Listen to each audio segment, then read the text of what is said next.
진달래가 피고요. 또 한번 이게 뭡니까? 더워서 에어컨을 틀 정도로 정말 날씨가 미쳤나 할 정도로 11월 달에 이렇게 더운 11월은 보지 못했습니다. 그러면서 생각하다가 정말 말세가 오는구나. 주님 오실 때가 가까웠구나. 지구가 병들고 사람들이 병들고 지금 전쟁이 얼마나 처처해서 우리가 알고 있는 것보다 더 많이 곳곳에서 전쟁이 일어나고 기근이 있고 그런 걸 볼 때 정말 내 생에 11월 달에 이렇게 더울 수가 있나 할 정도로 그러면서 그런 생각했습니다. 날씨는 변덕스러울지 몰라도 우리 한 사람 한 사람 나의 믿음은 이렇게 변덕스러우면 안 되겠구나. 기름등불 준비해서 언제 주님이 오더라도 기다렸습니다. 하나님, 나 이제 이거 다 고생 다 벗지요. 이제 주님께 가겠습니다 하면서 할렐루야로 갈 수 있는 마지막 때는 믿음을 정말 준비해야 될 때라고 생각합니다. 오늘 내 힘을 내려놔야 주님의 힘이 온다. 내가 붙잡고 있으면 힘이 들어요. 근데 내려놓으려니까 어떻게 됩니까? 두렵죠. 불안하죠. 정말 이것까지 맡겨도 되나? 내가 뭔가 더 해야 되는 것 아닌가? 내려놓을 때 주님의 힘이 옵니다. 단풍이 참 단풍하고 이 꽃이 철쭉이 피고 그런 게 좀 이상한 것 같아요. 목사님하고 이제 이야기를 하다가 단풍이 너무 아름답다 그랬더니 그 목사님이 그러더라고요. 아직 완전히 물드는 건 아니라고. 그래서 그걸 어떻게 하냐 그랬더니 지금 단풍나무가 힘이 바짝 들어가 있다네요. 그럼 단풍이 가장 물이 진하게 될 때는 단풍나무가 나 마음대로 하세요 하고 힘을 쭉 뺄 때 그 단풍이 진해지고 그때가 절정이라는 이야기를 들었습니다. 그러니까 언젠가 단풍 네 맘대로 하세요 할 때 그걸 생각하면서 저는 그런 생각했습니다. 아직 나도 버티는 게 있다면, 힘을 못 뺀 게 있다면 힘을 빼야겠다. 내가 정말 내 생각을 내려놓고 훨씬 상수인 우리의 생각은 하수죠.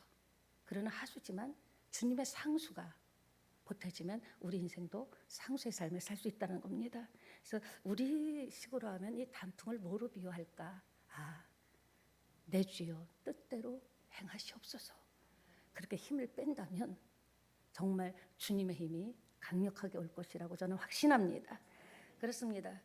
버티고 있을 때는 아직 결정이 나지 않죠. 그러니까 우리가 사는 세상살이는 갈수록 삶은 참 편해졌어요. 주부들은 더할 나위 없이 편해졌지만 이상하게 자도 뒷목이 뻣뻣하고요. 괜히 조그만 것만 들어도 신경이 예민하고 신경이 번쩍번쩍 쓰이고 이제 나중에는요. 나 이제 막 욕할 힘도 없다. 미워할 힘도 없다. 원망할 힘도 없다. 막 힘 다 빠졌다. 우리가 이렇게 세상을 잡으려고 세상의 모든 것을 잡으려고 그 힘을 줬던 손 힘을 뺄 때 주님께서는 그걸 믿음으로 보시고 저와 여러분의 손을 잡아주실 줄 믿습니다. 그러니까 우리가요 모든 힘을 다 빼고 용납하고 받아들일 수 있는 힘만 남는다면 여러분의 환경을 용납하는 거예요. 받아들이는 거예요. 왜? 하나님이 허락한 거라는 걸 꼭 기억하셔야 돼요.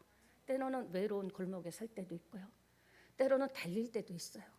인생은 신앙생활은 이런 거구나. 그러나 때로는요 절망의 벽 가운데서 캄캄할 때가 있습니다. 누구한테 말도 못해요. 그러나 그런 모든 것들은 하나님이 허락하지 않으면 사단이 손대지 못합니다. 하나님께서 더 나은 삶을 내가 생각하지도 못했던 그런 길을 열어주시라고. 왜? 막혀야 보이니까.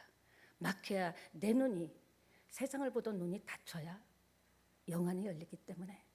사랑하는 여러분, 우리로 치면요 이제 그렇게 합시다. 내 주여 뜻대로 하시옵소서. 그런 찬양 있잖아요. 살든지 죽든지 뜻대로 하라고.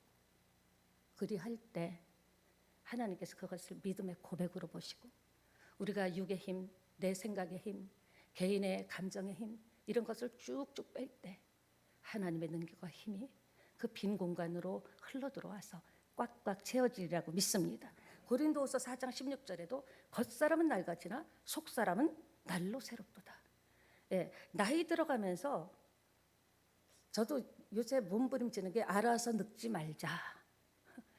많은 분들이 나이 들면 자기가 알아서 미리 늙어버려요. 그러지 말고요. 점점 멋진 인생에 새로운 믿음의 인생에 도전하는 여러분 되시기를 예수님의 이름으로 부탁드립니다. 우리 주변에 보면 사랑하는 사람이 있죠. 아, 나도 저 사람같이 되고 싶다. 존경하는 사람들이 있습니다. 근데 어느 날 그 내가 믿었던 사람, 존경했던 사람, 아, 정말 믿음이 끝내주네 했는데 어느 날 그 사람이 무너지는 것을 보게 됩니다. 그럼 충격을 받게 되죠. 와, 어떻게 이런 일이 있을까? 저 사람이 어떻게 그런 일을 할 수 있을까? 사람한테 실망하는 것은 한순간입니다. 그래서 주님 말씀하셨잖아요. 아무 도울 힘이 없는 인생을 의지하지 말라고 했어요. 인생은 사랑하는 존재죠. 내가 믿고 의지했기 때문에 실망감이 더 큰 겁니다. 우리는 오직 하나님을 의지할 때, 하나님을 붙들 때 생사회복을 주관하시고 없는 것을 있게 하시고 있는 것도 없게 하시는 그 하나님 앞에 우리가 바로 신앙이 설 때 놀라운 역사가 일어날 줄 믿습니다. 또 반전이 있어요. 때로는 별로야. 내 스타일은 아닌 것 같아. 그런데요, 쭉 보다 보면요, 한순간 별로다 했는데 이상하게 또 인간적인 감정도 있고 인간미도 있고 사람이 좋은 사람, 이상하다. 내가 잘못 생각했나? 하는 그런 사람도 있습니다. 왜 그럴까요? 저나 여러분이나 사람 다 똑같을 것 같아요. 일단은 자기 삶의 보호막을 칩니다. 보호막을 치죠. 그런데 늘 그렇듯하게 포장해서 그렇죠. 목사의 마음도 똑같아요. 여러분의 마음도 한번 들어보세요. 어느 정도 내가 그럴듯하게 포장하고 있어서 보호막을 쳐서 그렇지 진짜 내가 누구냐를 헷갈릴 때가 있습니다. 어떤 때 보면 나는 꽤 괜찮은 사람인 것 같고 또 어떤 때 보면 형편없는 사람인 것 같고. 왜 그럽니까? 우리 안에는요, 연민과 폭력이 있어요. 불쌍히 여기는 마음도 있지만 죽이고 싶은 마음도 있다라는 거예요. 사랑이 있고 증오심이 있고 존중이 있고 또 무시하는 무시가 있다라는 거죠. 저뿐입니까? 여러분 안에도 두 가지가 공존한다는 거죠. 예. 고린도서 5장 17절에 보니까 이전 것은 지나갔으니 보라 새 것이 되었도다. 새로운 피조물이라는 거예요. 근데 내가 새 것이 됐다고 한 거 믿는데 나도 고백하고 성경에도 그렇게 얘기하는데 내가 변화된 것 같지만 아직도 내가 유기해버린 내다버린 죄성이 아직도 이 속에서 결정적인 순간이 되면 꿈틀꿈틀 올라오는 거예요. 나는 다 내버렸다고 생각했는데 아주 유기해버렸다고 생각했는데 어떤 한순간에 결정적인 순간이 되면 스물스물 올라오면서 꿈틀대면서 나를 고통스럽게 하는 거죠. 천하의 오늘 바울 보세요. 대단한 사람입니다. 그는요, 다메섹 도상 전에 예수 믿는 사람을 죽이기로 앞장섰던 사람입니다. 바리새인 중에 바리새인이고요. 엄청난 사람입니다. 그랬던 그가 다메섹 도상에서 그 예수 믿는 사람 죽이려고 막 달려가는데 빛이 번쩍하면서 눈이 멀었죠. 그때 거꾸라지면서 누이십니까라고 누구시냐고 물어봤죠. 그렇게 줄다름 질쳐서 그 다음부터는 복음으로 죽으면 죽으리라 달려갔던 사도 바울도 오늘 본문 같은 고백을 할 때가 있다라는 겁니다. 이런 갈등과 내적 고통이 있었다라는 거죠. 그걸 볼 때 우리가 인생 살면서 갈등과 내적 고통이 있다는 것은 이상한 일이 아닌 것 같아요. 어떻게 보면 너무 당연하지 않아요? 갈등이 있고 고통이 있고. 그러니까 많은 사람들이 그런 이야기를 합니다. 난 예수 믿고 정말 회개하고 새롭게 살고 싶어서 이렇게 하나님을 열심히 믿었는데 근데 왜 난 또다시 죄로 돌아갈까?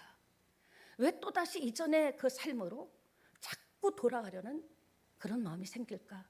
갈등하고 아파합니다. 여러분, 이런 고민과 갈등은요, 나만 겪는 게 아니라 예수 믿는 사람 누구라도 이런 내면의 갈등이 있다는 것은 솔직한 거예요. 솔직히 있다라는 거죠. 정상적인 갈등이에요. 그러니까 내가 예수 믿고 왜 이러지? 이러면 안 되는데 회개할 부분이지 나는 안 되나 봐.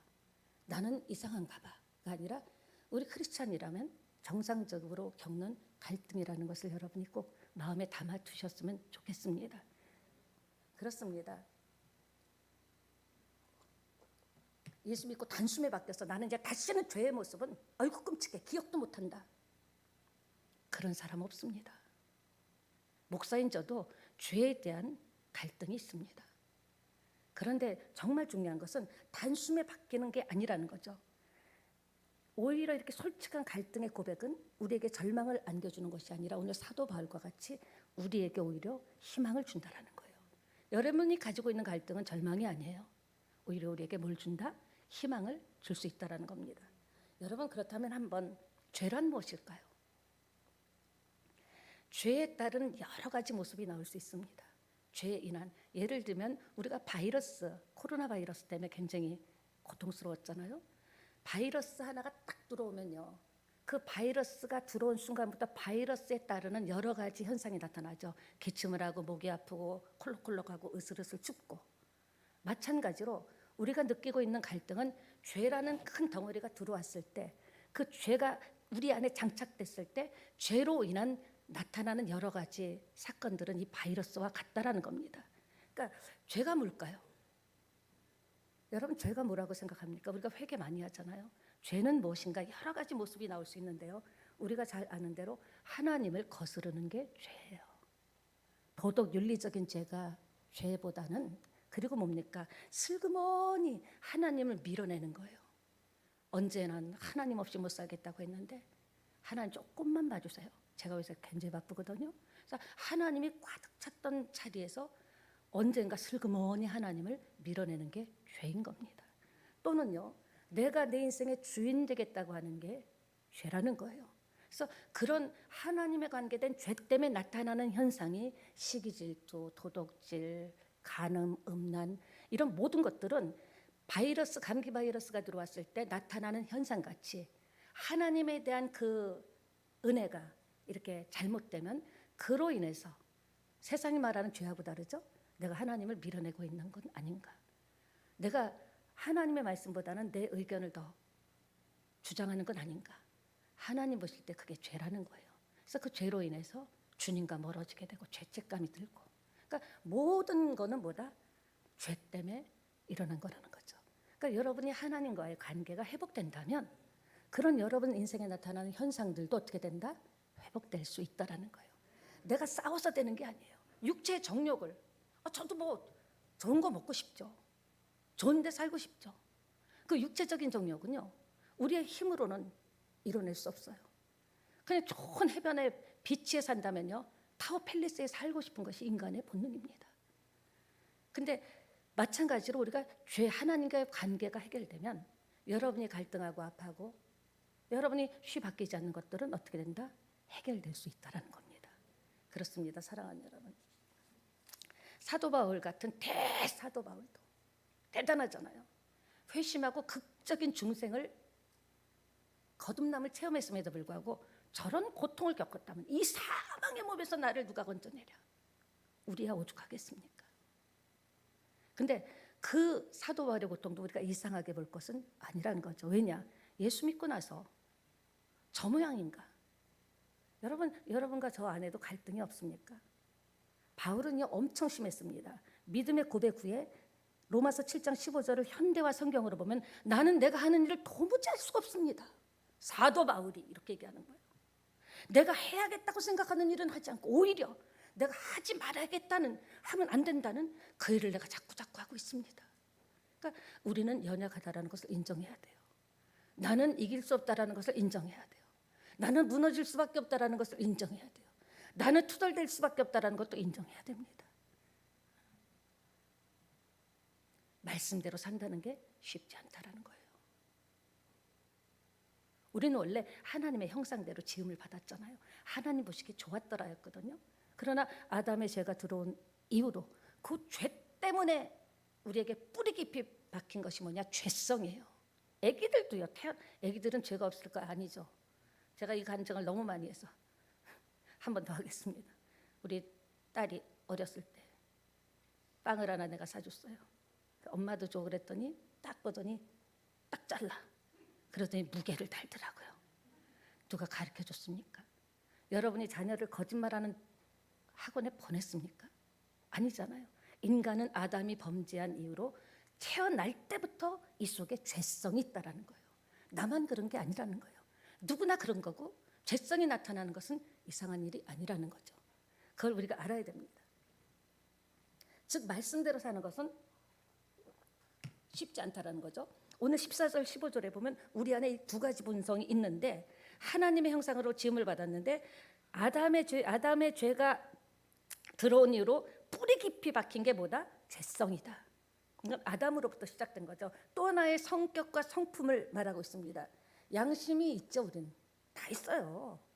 이러면 안 되는데, 내가 또 여기 가면 안 되는데 하면서 내가 왜 그랬을까? 가서 가는 거예요. 우리 모두는 똑같습니다. 강한 유혹에 쉽게 굴복하고 마는 것이 우리의 연약함이에요. 그러니까 여러분 자신을 믿지 마세요. 여러분을 붙잡고 있는 그 하나님을 믿어야죠. 그 사람이 그럴 줄 몰랐다. 나도 그렇잖아요. 그 사람도 그럴 수 있는 거예요.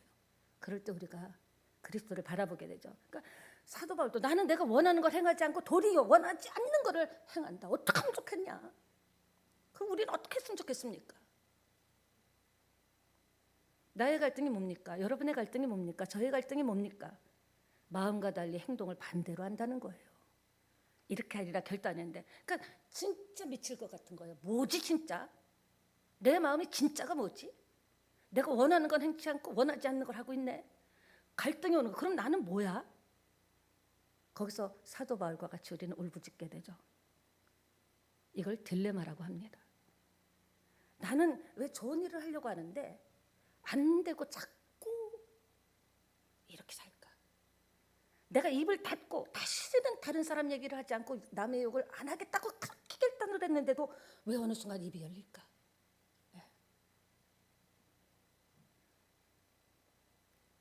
왜 이러냐는 거죠. 여러분 그런 생각 안 해봤습니까? 나 왜 이러지? 저는 많이 해봤어요. 나 왜 이러냐? 제가 어떤 때 그래요. 박경희 정신 차려. 제가 저한테 박경희 목사 할 수는 없잖아요. 박경희 정신 차려. 너 왜 그러냐? 진짜예요. 그럴 때가 있습니다. 왜 이러냐는 거죠. 그런데 결론부터 얘기하면 그게 너무 다행스러운 거라요. 내가 왜 그러냐는 갈등이 있기 때문에 우리가 다시 나의 인생을 디자인할 수 있고 세팅할 수 있다는 거죠. 내가 왜 이러는지도 모른다면 어떻게 바뀌겠습니까? 그러니까 아셔야 돼요. 내 안에는 여전히 나를 컨트롤하는 죄의 영향력이 있다는 걸 인정하셔야 돼요. 그건 내 힘으로는 안 되는 거예요. 내 힘으로는 안 되는 거예요. 오직 주님께 맡기고 붙잡아 달라고 기도할 때 해결될 줄 믿습니다.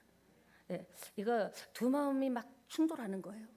오늘은 좀 만나 웃어줘야지. 근데 딱 보니까 옛날 생각이 나니까 입이 이렇게 나오는 거예요. 저 집은 여행도 안 가나 봐. 주일마다 따박따박 나오네. 네.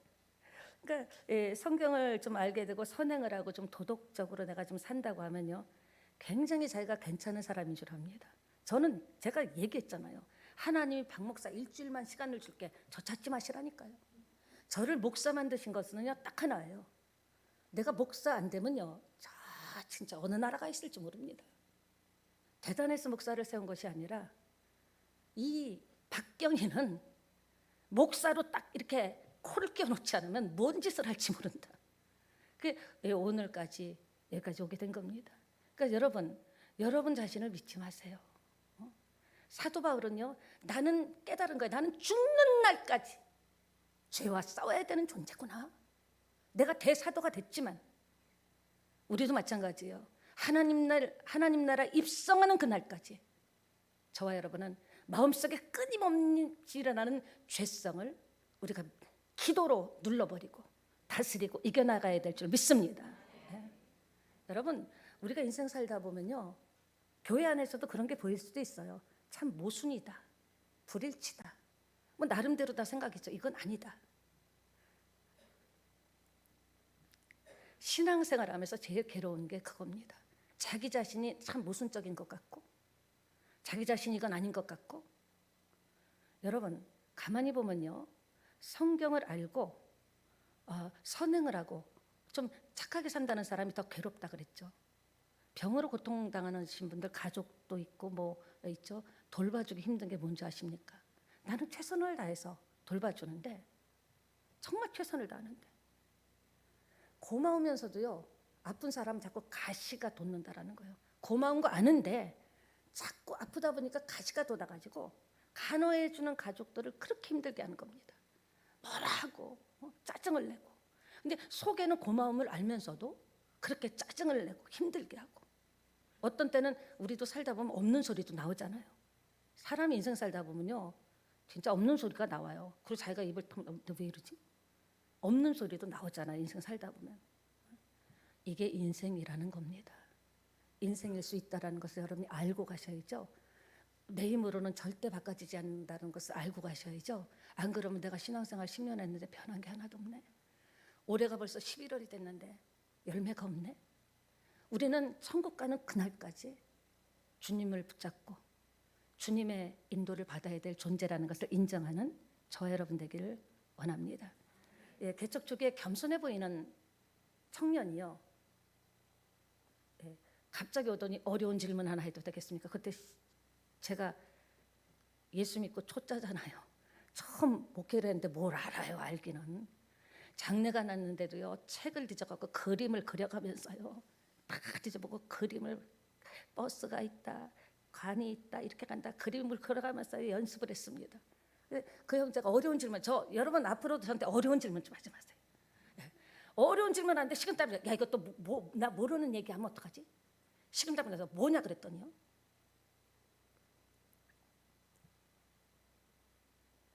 자기가요 정말 먹는 게 없는데 물만 먹는데 살이 찐다는 거예요. 그러면서 몇 번이고 얘기하는 거예요. 난 속으로 그 얘기는 난 오케이. 식은땀 있잖아. 그때 맨 처음에 그런 생각했어요. 나는 우리 교회는 질문을 안 받습니다. 그렇게 얘기하려고.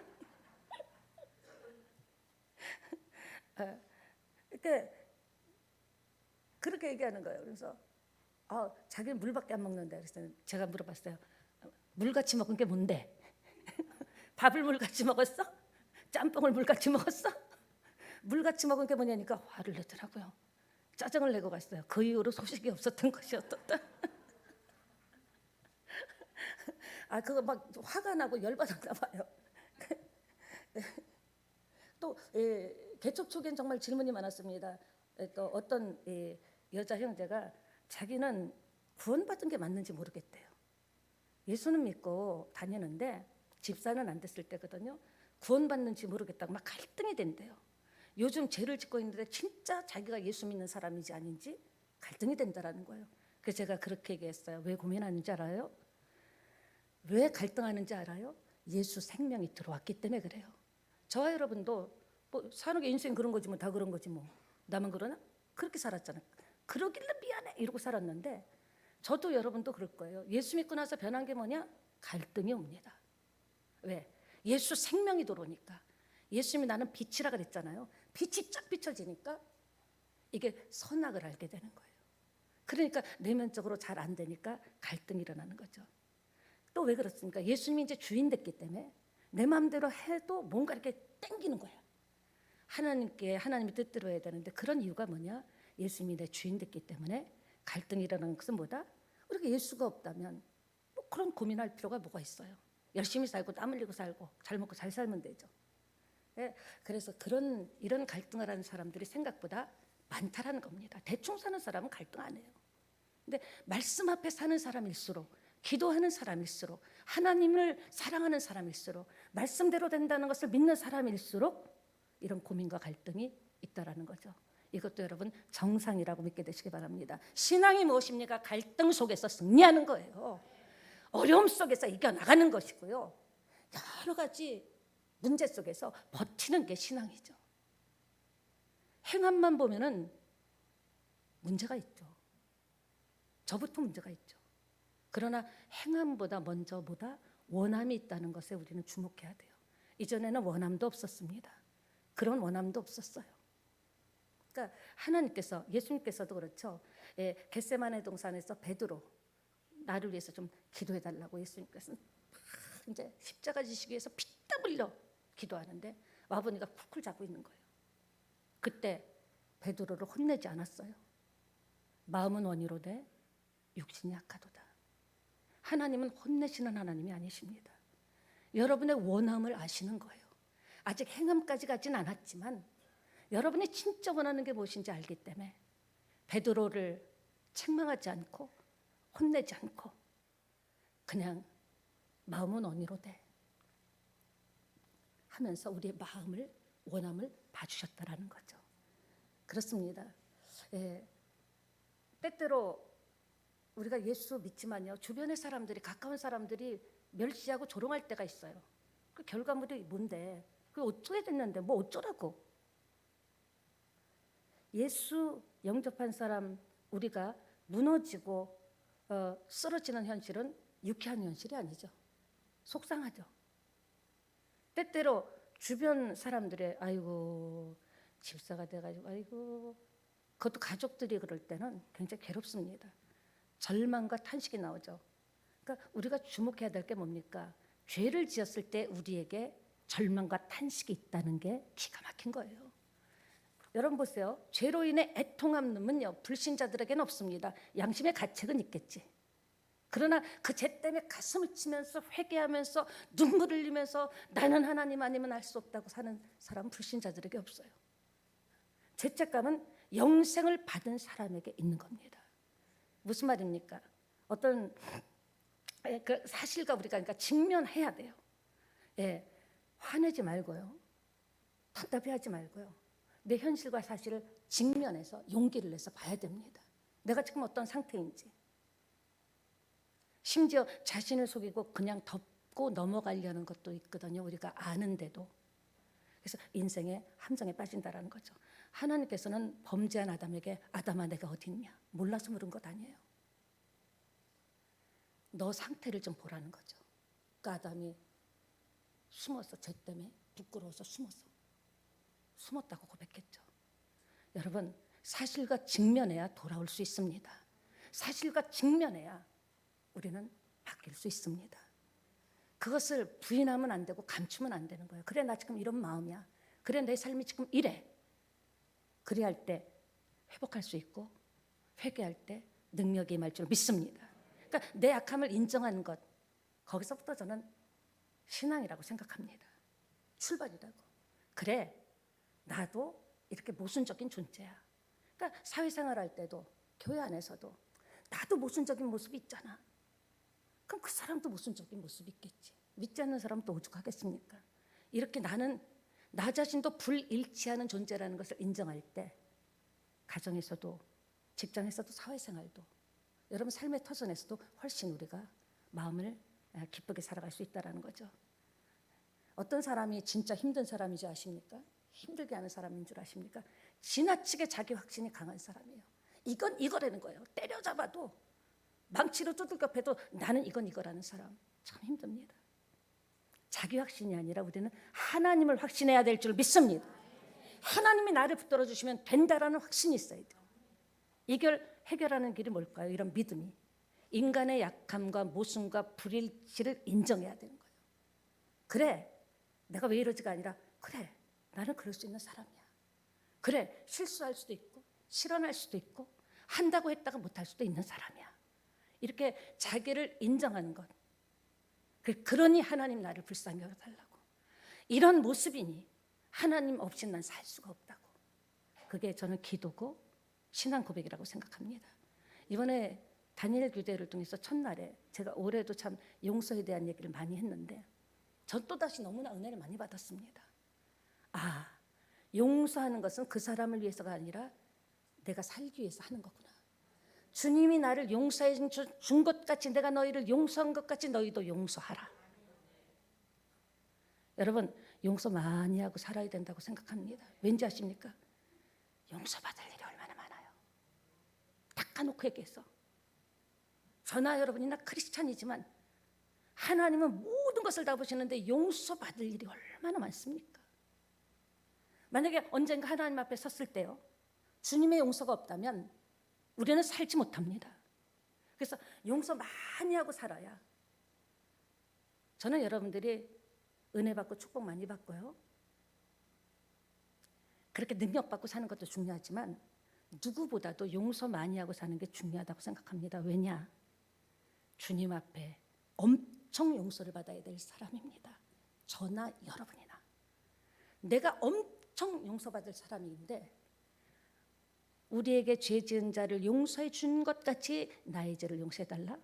그럼 그 나 용서 못하면 나는 용서받지 못한다.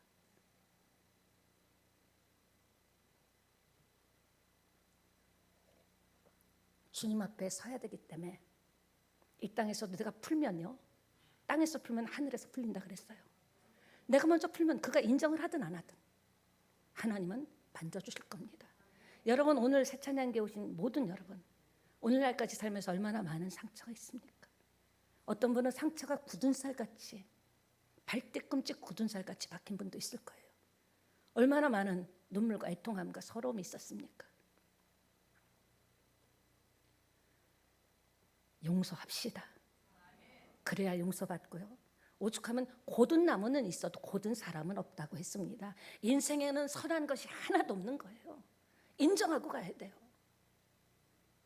요셉도 주인 아주머니가 유혹했을 때 어떻게 했습니까? 잘생겼잖아요. 주인 보디발의 부인 정도면 미모가 모델 정도는 됐을 거예요.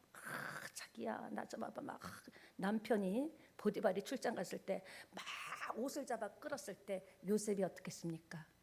도망갔습니다. 무슨 말입니까? 창세기 39장 13절에 보니까 그 여인이 옷을 잡고 이르되 나와 동침하자.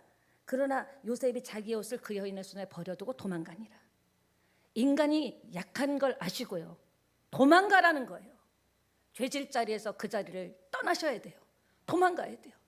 우리 인간은요, 좋은 말보다는요, 사람은 희한해요. 누구를 씹을 때, 누구를 막 다른 사람에게 할 때 신이 납니다. 그냥 내 얘기는 싫고. 그렇기 때문에 도망가야 돼요. 험담하는 자리에서는 요셉과 같이 피해야 응답을 받을 수 있습니다. 예, 우리가 볼 때 아니다고 하는 자리는요, 거기서 또 만나서 나중에 전화로 또 얘기하고 축복 못 받아요. 하나님 앞에 서야 된다는 걸 아셔야 돼요. 그 죄는요, 엄청난 겁니다. 내가 먼저 용서하면요, 내가 먼저 손 내밀면요, 언젠가 깨달아요. 깨닫지 않아도 괜찮아요. 난 자유하잖아. 그 사건을 언제까지 가슴에 묻어두고 살 겁니까? 그 아픔과 고통을 왜, 그게 뭐 좋은 거라고? 뭐 돈이라도 좀 받아가지고 뷔페라도 갈까요? 우리 언제 한번 뷔페 갈까요? 뭐 먹겠지만 그게 뭐 좋은 거라고 가슴에 묵혀놓고 심심하면 구석에 가서 꺼내보고 또 막 이를 갈고. 한 번밖에 못 사는 인생 벌써 11월이에요. 그렇게 살기는 우리 많이 살았잖아요. 도망가고 유혹의 자리는 떠나시기를 축원합니다. 죄는 엄청난 힘이 있습니다. 죄는 막 우리를 끌고 다닌다니까요. 정신없이. 이건 내 힘으로 절대 안 된다는 것을 인정하셔야 돼요.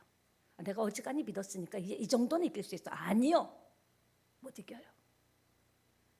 첫 번째 단계가 예수 믿고 난 다음에도 나는 주님의 도움이 없이는 살 수 없다. 이것을 고백해야 될 줄 믿습니다.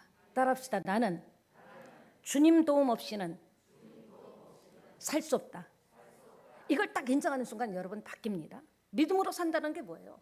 예수님의 능력을 의지해서 산다라는 거예요. 하나님의 말씀을 붙잡고 산다라는 거예요. 하나님의 뜻과 하나님이 원하시는 것을 행하면서 사는 게 믿음으로 산다는 것 아닙니까? 주님이 붙들어 주시지 않으면 저와 여러분이 오늘 여기 있을까요? 24절에도 우리 몸을 사망의 몸이라고 했어요. 오라 나는 공고한 사람이로다. 이 사망의 몸에서 누가 나를 건져내랴. 사도 바울이 이런 고백을 했다면 우리는 뭐 말하면 뭐 하겠습니까? 여러분, 사망의 법이라는 게 그 시대에 있었는데요, 죽은 시체와 죄인을 같이 묶어두는 거예요. 끔찍하죠. 그러면 이 죽은 시체가 그 많은 균들이 나오면서 썩어가면서 진물들이 이 살아있는 사람, 죄진 사람의 살 속에 파고 들어가가지고 같이 썩어 죽는 겁니다. 이런 악랄한 그런 처형법이 있었습니다. 여러분, 저나 여러분 안에 죽은 사망의 몸이 있다는 것을 인정하십니까? 이 안에 죽어버린 사망의 몸이 있다고요. 옛사람이 있다고요. 그런데 뭐라 그랬어요? 25절에 예수 그리스도로 말미암아 감사한대요. 그러면서 자기가 마음으로는 하나님의 법을, 육신으로는 죄의 법을 섬겼다고 사도 바울이 고백했습니다. 뜬금없이 감사하는 이유가 뭡니까? 예수의 힘으로만 살 수 있기 때문에 그런 겁니다. 사랑하는 여러분, 내 안에 죄성이 있다는 것을 인정하세요. 내 안에 혈기가 있다라는 것을 인정하셔야 돼요. 근데 뭘로만 이겨요? 생명의 성령의 법으로만 이길 수 있습니다. 말씀으로만 누릴 수 있죠. 그러니까 말씀을 마무리하면서 구원도 내 힘으로는 불가능해요.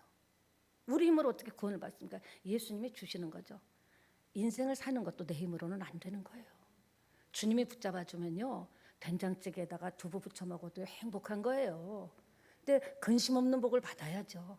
모든 걸 다 갖고도 근심이 있는 게 무슨 복입니까?